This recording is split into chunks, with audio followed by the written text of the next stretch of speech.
कृष्ण कृष्ण हरे हरे हरे कृष्ण हरे कृष्ण।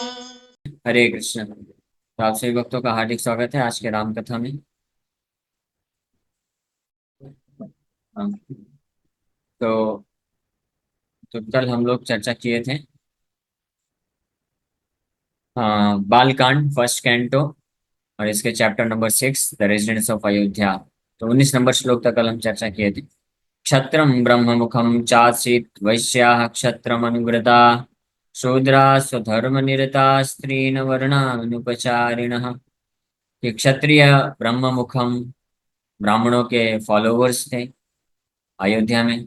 वैश्य जो है क्षत्रियों के फॉलोवर्स थे और शूद्र जो है तीनों ब्राह्मण क्षत्रिय वैश्य के अनुचर बन करके उपचारिण उनके सेवा में लगे रहते थे जो भी उनको जरूरत है। तो इस प्रकार से परफेक्ट वर्ण व्यवस्था होती है और इसमें जो इस प्रकार के अपने अपने वर्ण में स्थित होकर के जो लोग कार्य करते हैं तो वास्तव में चारों को परम सिद्धि प्राप्त होती है। ऐसा नहीं है कि कोई छोटा बड़ा हो गया। अलग अलग स्वभाव के कारण व्यक्ति अलग अलग वर्ण प्राप्त करता है और अलग अलग तरीके से वो फिर जो है आध्यात्मिक जीवन में प्रवेश करता है। तो अयोध्या में इस प्रकार का जो है बहुत ही अयोध्या वासी के जो वर्ण व्यवस्था है वो बहुत ही परफेक्ट वर्ण व्यवस्था है। फिर आगे वर्णन कर रहे हैं। स तेनेक्ष्वाकुनाथेन पुरी सुपरिरक्षिता यथा पुरुस्तानमनुना मानवेन्द्रेण धीमता। That city was very well protected by the master of the descendants of Ikshvaku. Manavendra, Manavendrena, Manav Indra, Manava Indrena, the Lord of the mankind, yani Manu Maharaj, master of the descendants of Ikshvaku, just as it was by the intelligent Manu, Dhimata, the Lord of mankind in the past. तो पृथ्वी में उस प्रकार का ही राज्य हो रहा है, किया जा रहा था उतने परफेक्ट तरीके से दशरथ महाराज के द्वारा। जिस प्रकार से मानव इंद्र कौन है?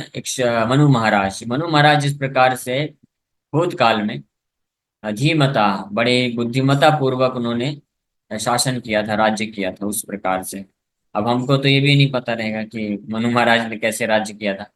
लेकिन जस्ट आइडिया लगाने के लिए बोल सकते हैं कि मनु महाराज के ही राज्य के कारण ये हम मनुष्य कहलाते हैं, मानव कहलाते हैं। और मनुष्य समाज कैसे परफेक्ट तरीके से जो है कार्य कर सकती है, तो इसके लिए मनु महाराज ने शास्त्र दिए हैं। मनु मनु संहिता बोला जाता है, मनु स्मृति, ऐसे शास्त्र प्रदान किए हैं जो बहुत ही इंटेलिजेंटली उन्होंने सब शास्त्रों की रचना की है, जिससे मानव समाज को बड़े अच्छे तरीके से चलाया जा सकता है। हालांकि आज के आधुनिक समाज में लोग उनकी जो शिक्षाएं हैं उसको स्वीकार नहीं कर पाएंगे, नहीं कर पाते हैं। लेकिन अब उनकी जो शिक्षाएं हैं उसके अनुसार उन्होंने बड़े बहुत ही अच्छे तरीके से सबके कल्याण के हेतु राज्य किया था। और उन्हीं के डिसेंडेंट, उन्हीं के वंशज हुए फिर मनु प्राह इक्ष्वाकु, अब्रवीत इक्ष्वाकु। गीता भगवान बोलते हैं कि अपने पुत्र इक्ष्वाकु महाराज को दिए, फिर इक्ष्वाकु के वंशज में दशरथ महाराज आते हैं। तो अपने ही पूर्वज मनु महाराज के ही भांति दशरथ महाराज राज्य कर रहे हैं। स तेन इक्ष्वाकुनाथेन, master of the descendants of Ikshvaku, पुरी सुपरिरक्षिता। परिरक्षिता का मतलब है अच्छे से रक्षा प्रदान, सुपरिरक्षिता मतलब बहुत अच्छे से रक्षा प्रदान की। ये जो सुपरिरक्षिता है ये सूचित करता है कि दशरथ महाराज न केवल भौतिक रूप से प्रोटेक्शन सुरक्षा दे रहे थे अपने अपने सिटीजन्स को, बल्कि आध्यात्मिक रूप से भी सुरक्षित करके रखे थे। यानी कि अगर जो उनकी प्रजा है तो वो ये भौतिक जीवन में भी किसी भी प्रकार की भौतिक रूप से उनके पास कोई कमी नहीं थी और मृत्यु के पश्चात भी उनको बहुत ही उत्तम गति प्राप्त होती थी, भगवान के धाम को प्राप्त करते थे, साकेत धाम साक्षात। इसलिए सुपरिरक्षिता बोला गया है। दशरथ महाराज यानी भगवान के शुद्ध भक्त जब संभालते हैं राज्य को या उनके अंडर में जो लोग होते हैं वो भौतिक रूप से और आध्यात्मिक रूप से दोनों तरीके से परिरक्षित होते हैं। परिरक्षित, परि शब्द सूचित करता है कि पूरी तरह से, हर हर प्रकार के, हर एस्पेक्ट को, और सु मतलब बड़े अच्छे तरीके से, यानी कोई कोई कमी नहीं है उसमें। तो दो दो विशेषता लगाकर रक्षिता, रक्षा प्रदान की है। आज के समय में तो जो राजा है, पॉलिटिशियन है, मंत्री मिनिस्टर हैं, वो रक्षा भी नहीं कर पाते हैं, रक्षिता भी नहीं है उनके द्वारा। तो परिरक्षिता तो दूर की बात है, सुपरिरक्षिता तो स्वप्न में भी कोई नहीं समझ सकता है। रक्षिता की जगह भक्षिता हो गए हैं। जो जो भी राजा या मंत्री मिनिस्टर पॉलिटिशियन लीडर, जो भी बोलिए आप, जिनके अंडर में प्रजा है, अगर वो भगवान के भक्त नहीं है, वो भगवान के भक्त नहीं है, शुद्ध भक्त नहीं है, तो वो कभी रक्षिता भी नहीं हो सकते हैं, रक्षक नहीं हो सकते हैं, वो भक्षक बन जाते हैं। और भागवत में इसका स्पष्ट वर्णन प्राप्त होता है। ये भविष्यवाणी की गई है कि जो रक्षक होंगे वही भक्षक बन जाएंगे, यानी वही जिनसे रक्षा प्रदान प्राप्त करने की आशा होगी, वही लोगों से, बल्कि जो है, लोग रक्षा की बजाय क्या प्राप्त करेंगे, वो और प्रताड़ना प्राप्त करेंगे। कि लोग अपने अपने घरों को, सिटी, शहरों को, गांवों को छोड़ छोड़ के भाग जाएंगे जंगलों में, कि हम ऐसी गवर्नमेंट से, सरकार से, राज्य से छुटकारा प्राप्त करें जहाँ पे रहने से हमारी रक्षा तो दूर की बात है, हमारा जीवन यापन करना भी कठिन है। तो ये भागवत में वर्णन है, और ये हो रहा है, आज धीरे धीरे देखने को मिल रहा है। इतना ज्यादा टैक्स बढ़ा दिया जाएगा, इतना टैक्स बढ़ा दिया जाएगा कि जिस वस्तु की कीमत जो है 10, 15, 20 रुपए है, टैक्स लगाते लगाते लगाते लगाते 250, 300, 500 रुपए हो जाएगी। हम सोचते हैं कि ये जो धंधा करने वाले लोग हैं ये खूब पैसा कमाते हैं, ये इतना महंगा कर देते हैं। क्यों महंगा कर देते हैं? क्योंकि उनको हर चीज में उनको भी टैक्स देना पड़ रहा है। रॉ मटेरियल प्राप्त करना, उसमें भी टैक्स, ट्रांसपोर्टेशन का टैक्स, एक्सपोर्ट इंपोर्ट का टैक्स, और फिर एमआरपी में टैक्स। तो इस प्रकार से टैक्स ये भी भागवत में दिया हुआ है कि पहले के समय में जो राजा होते थे, वो राज्य की व्यवस्था बनाए रखने के लिए एक मिनिमम टैक्स बता देते थे कि 25% आपको देना है। आप जितना भी उत्पादन करिए उसका 25% आप दे दीजिए बस, बाकी सब आपका है। तो कोई टेंशन नहीं। और अगर कोई जो है उत्पादन नहीं कर पाया, जैसे कोई किसान है, उसके पास कोई नहीं, उत्पादन नहीं कर पाया, तो राजा बल्कि उसको पालन करता था, उसको देता था। टैक्स तो लेना दूर की बात है उसका, बल्कि उसको प्रदान करता था। तो इस प्रकार से हेल्प करते थे। लेकिन आज के समय में मान लीजिए किसी के पास कुछ नहीं है खाने की, सैलरी नहीं है, जॉब नहीं है, वो अगर मार्केट में कुछ परचेज करने जाएगा, तो क्या उसको बिना टैक्स का कोई प्रोडक्ट मिलेगा? नहीं। एमआरपी से में मिलेगा, maximum retail price including all the tax. उसके लिए कोई टैक्स में डिस्काउंट नहीं रहेगा, उसको मिलेगा। यहाँ तक कि बेसिक नेसेसिटीज, जो बहुत ही जरूरत की चीजें हैं, खाना पीना और छत, यानी एक कमरा और कपड़ा, रोटी कपड़ा मकान जिसको बोलते हैं, उसके लिए भी व्यक्ति को इतना मेहनत करना पड़ेगा, इतना मेहनत करना पड़ेगा कि जो हजारपति या लखपति व्यक्ति भी ये सब आसानी से नहीं प्राप्त कर सकता, करोड़पति बनना पड़ेगा, स्पेशली मुंबई जैसे सिटी में। Until unless one is a crorepati, कोई करोड़पति अगर नहीं है, तो वो तो बेचारा एक 1 BHK का घर भी अपने नाम पे नहीं दे सकता है। ऐसी स्थिति है। एक एक छोटे छोटे कबूतर खाने के जैसे घर रहते हैं 1 BHK, वो 50 लाख, 70 लाख, 1 करोड़, 1.5 करोड़ ईएमआई में लोग भर रहे हैं। और कितनी हालत खराब होती है। 30-30, 20-20, 25-25 हजार, 30 हजार, 50 हजार, ये इंटरेस्ट भरना पड़ता है। उसके ऊपर फिर ईएमआई अलग से है उसको चुकाने के लिए। कैसी दुर्दशा हो गई। तो ये है, इसको बोलते हैं रक्षिता नहीं है, ये इसका उल्टा हो गया।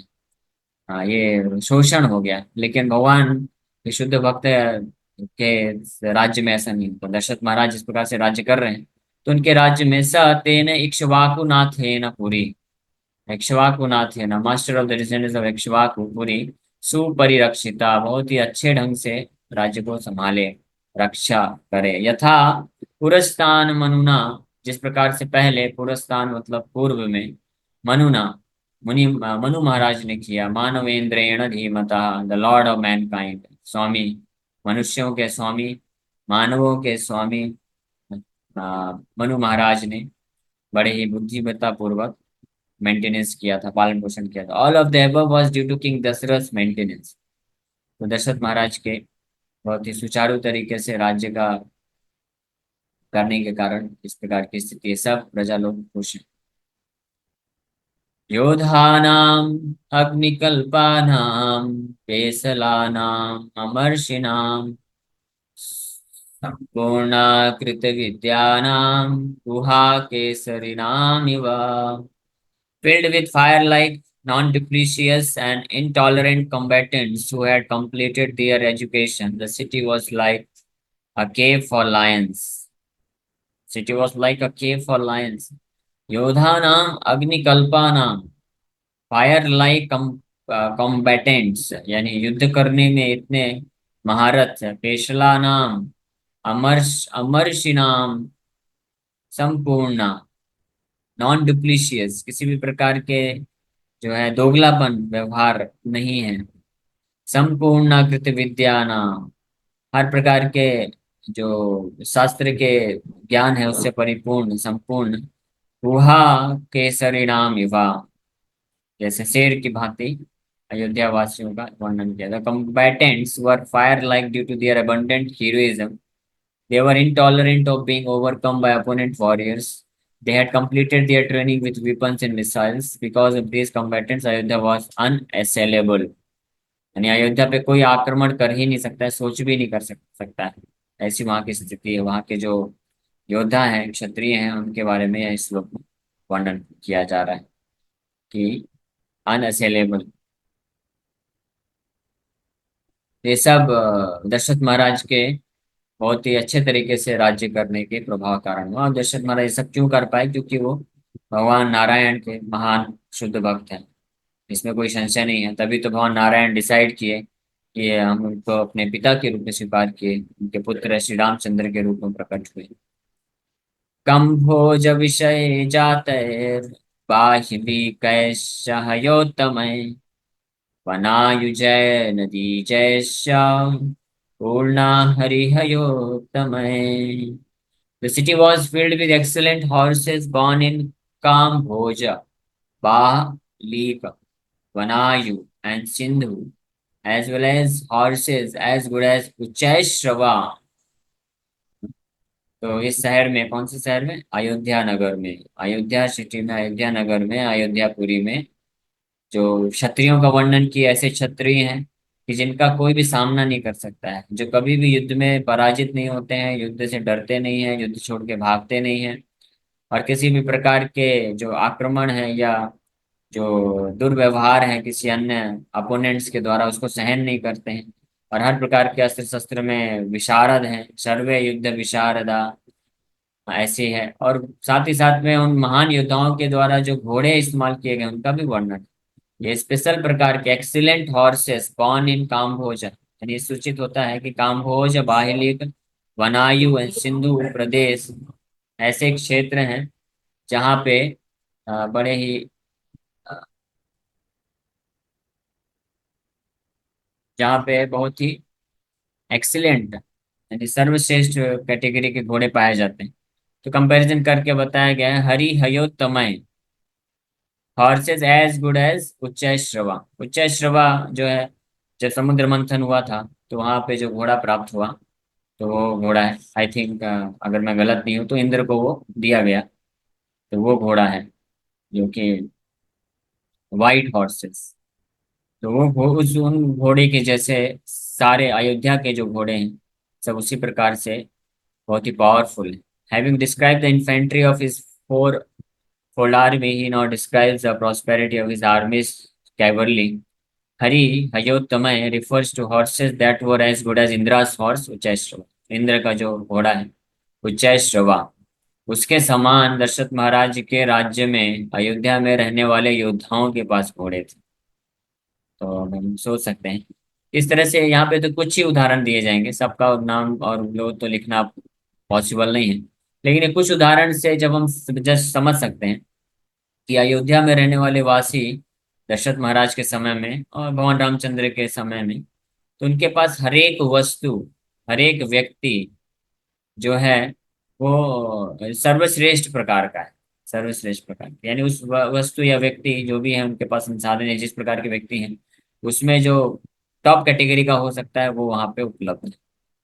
ये है भगवान के धाम का ईश्वर है। भगवान के धाम में हर चीज जो है सर्वोत्तम प्रकार से उपलब्ध होते हैं। वहाँ के लोग जो निवासी हैं वो अत्यंत सुंदर होते हैं। उनसे ज्यादा सुंदर कोई नहीं हो सकता है, उनसे ज्यादा मधुर कोई नहीं हो सकता, उनसे ज्यादा सुशील कोई नहीं हो सकता, अच्छा आचरण रखने वाला कोई नहीं हो सकता, उनसे ज्यादा कोई भगवान का भक्त नहीं हो सकता है, महान भक्त नहीं हो सकता है, उनसे ज्यादा ब्रेव, उनसे ज्यादा एजुकेटेड, ज्ञानी, सहनशील, हर तरह का। तो ये इस अध्याय के इन श्लोकों से रेजिडेंट्स ऑफ अयोध्या जहाँ पे वर्णन किया जा रहा है, तो इससे हम ये अंदाजा लगा सकते हैं, समझ सकते हैं कि भगवान के भक्तों का, जो भगवान की भक्ति योग करते हैं, तो क्या उनके गुण होते हैं। विंध्य पर्वत जैर्मतये पूर्णा हेमवतैरपि मदान्वितैरतिबलैर्मातङ्गैः पर्वतोपमैः ऐरावत कुलीनैश्च महापद्मकुलैस्तथा अज्जनादपि निष्पन्नैर्वामनादपि सद्विपैः। अन्य कुछ उदाहरण दिए जा रहे हैं। The city was filled with elephants of extreme strength.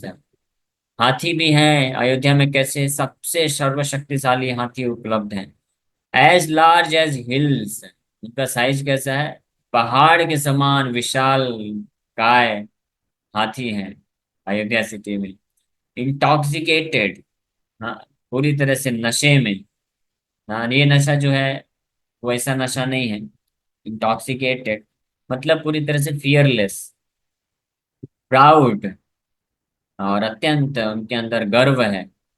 born in the Vindhya hills and Himalayas as well as those born from Airavat, Mahapadma, Anjan and Vaman. Airavat का नाम तो कई आप सबने सुना ही होगा, हाथी का एक, इंद्र का हाथी ऐरावत है। तो इसी प्रकार से महापद्म, अंजन एंड वामन नाम के भी महान हाथी हैं स्वर्ग और इत्यादि लोकों में। तो ऐसे हाथियों के डिसेंडेंट, वंशज हैं यहाँ पे अयोध्या नगरी में। तो वो भी उन्हीं के समान शक्तिशाली और महान ऐश्वर्य धारण करने वाले होंगे। The author describes the prosperity of Dasarath's elephants in his army. Airavat and the others named here are celestial elephants holding Bhumandal. तीन हाथियों की विशेषता क्या है जो यहाँ पे नाम बताया गया है? ऐरावत, महापद्म, अंजन एंड वामन। ये चार हाथी भूमंडल को धारण किए हुए हैं। भूलोक, है ना, चार 14 प्लेनेटरी सिस्टम है, तो उसमें भूलोक, भूमंडल को धारण किए हुए हैं। यानी इतने शक्तिशाली हैं, तो इनके ही वंशज हैं यहाँ पे अयोध्या सिटी में। तो यानी इनके समान ही इनके अंदर भी गुण है, ताकत है। तो इससे पता चलता है कि कौन जो है इनका कुछ अयोध्या सिटी में विचार भी कर सकता है कि अटैक करते हैं। यहाँ तक कि इंद्र भी घबरा जाएंगे अगर वो भी सोचेंगे कि दशरथ महाराज को पराजित करने का विचार करेंगे, तो वो भी अपने विचार को त्याग देंगे। ओके, तो थैंक यू वेरी मच। इसी के साथ यहीं पे विराम करते हैं। किसी वक्त का कोई प्रश्न है तो पूछ सकते हैं। हरे कृष्ण, हरे कृष्ण, कृष्ण कृष्ण, हरे राम। यस, किसी का कोई प्रश्न है? अयोध्या में आज भी ऐसा है, जो वास्तविक अयोध्या वासी हैं उनके लिए, तो वास्तविक अयोध्या वासी या ब्रजवासी और धामवासी हैं, तो आज भी है। लेकिन अगर कोई छल कर रहा है, कोई बस जो है वहां पे जाकर के भौतिक लाभ के लिए देता है, तो वो इस इन सारे गुणों को नहीं प्राप्त कर पाएगा। तो यहाँ पे मूल भाव समझना चाहिए कि अयोध्या वासी का मतलब कौन है? जिनके हृदय में राम है, जो राम ही जिनके प्राणनाथ हैं, स्वामी हैं। तो ऐसे लोगों के लिए जो शुद्ध भक्त हैं भगवान रामचंद्र के, भगवान कृष्ण के, तो निश्चित रूप में उनके पास भी ये सारे गुण होते हैं। यहाँ पे वर्णन ठीक। अभी हम एक हफ्ता पहले गए थे अयोध्या जी। हाँ तो प्रभु जी, दर्शन तो अच्छे से हुआ है, लेकिन कैसे करना चाहिए दर्शन वहां पे? मतलब क्या हाँ, मन, अच्छा, अच्छा क्या? प्रश्न आपने पूछा। आपको हाँ। जानकर आश्चर्य होगा जब मैं आंसर बताऊंगा कि भगवान राम का दर्शन जो है आंखों से नहीं होता है, या कृष्ण का, भगवान का दर्शन आंखों से नहीं होता, भगवान का दर्शन कान से होता है। तो अगर हाँ। आप भगवान के कोई शुद्ध भक्त हैं, उनके माध्यम से भगवान के बारे में सुनते हैं, तो आप भगवान का दर्शन साक्षात कर सकते हैं। इन आंखों से तो हम भगवान का दर्शन नहीं करते। इन आंखों के सामने तो वही तो देखिए, नास्तिक लोग होते हैं, वो भी जाते हैं मंदिर में और बोलते हैं पत्थर है। वही लोग बोलते हैं, और वो भी तो देख रहे हैं। ये तो छोड़िए, दुर्योधन तो साक्षात कृष्ण को सामने देखा, विराट रूप भी देखा, फिर भी नहीं समझ पाया। दुर्योधन बोलता है ये मायावी है, माया दिखा रहा है, इल्यूजन, भ्रम दिखा रहा है, कृष्ण मायावी है। तो नहीं समझ पाया दुर्योधन, क्योंकि वो सुना नहीं, कान से नहीं देख पाया। भीष्म पितामह उसको शिक्षा देते थे, सुनता नहीं था, मानता नहीं था। विदुर जी शिक्षा देते थे, सुनता नहीं था, मानता नहीं था। तो इसीलिए, लेकिन जो भक्त लोग सुनते हैं महान आचार्यों को, वेद व्यास जी, नारद मुनि के परंपरा में आ रहे हैं महान शुद्ध वैष्णव आचार्यों को सुनते हैं, तो वो भगवान को कान के माध्यम से एज इट इज देख पाते हैं। तो अच्छी बात है, लेकिन हमको धाम यात्रा करना चाहिए, अयोध्या धाम, वृंदावन धाम जाके दर्शन करना चाहिए। लेकिन साथ ही साथ में हमको, जैसे आप आ रही हैं, मैं आपकी बात नहीं कर रहा हूँ, आप ऐसा मत सोचिएगा, आपके लिए बोल रहा हूँ, मैं इन जनरल बता रहा हूँ कि आप तो दर्शन कर रहे हैं, वास्तव में कान से आप रेगुलर सुन रहे हैं, तो हम लोग शिक्षा, प्रभुपाद जी की शिक्षाओं को चर्चा करते हैं। तो ऐसे सुनते रहिए, तो आपको भगवान का वास्तविक दर्शन प्राप्त हो जाएगा।